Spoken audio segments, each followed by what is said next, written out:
大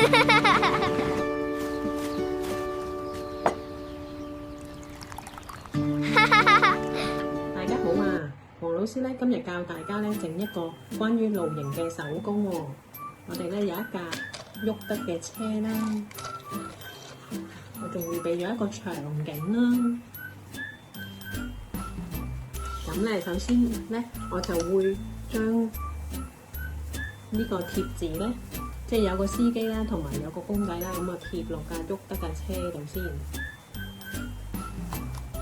OK。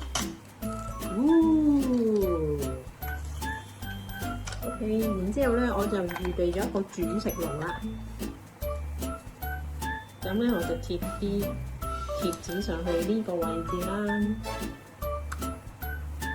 咁然之後咧，呢個咧係一個可以煮食嘅煮食爐嚟嘅，咁樣嘅。之後咧，我就要喺呢個營地嗰度咧煮一個咖啡喎。大家睇下，咖啡渣咧可以同啲輕黏土咧溝埋去嘅喎，同埋咧都會聞到陣陣嘅咖啡香味嘅，咁就可以咧教啲細路仔咧練下啲手指嘅肌肉啊、協調啊咁樣嘅。咁咧，我首先預備咗一杯咖啡先，都有咖啡味㗎。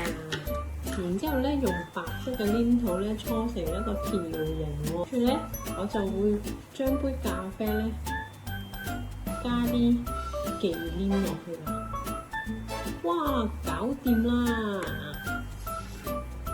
咁咧，你就可以喺呢個營地嗰度咧嘆下呢杯咖啡啦。煮下佢先，嘆一杯香濃咖啡先。各位小朋友，咁你就可以揸架車嚟呢個營地嗰度，跟住咧整一杯 cream 咖啡啦。記得咧用個爐咧整熱佢先飲喎。好啦，我哋今日露營呢個手工咧就介紹完畢啦，多謝各位。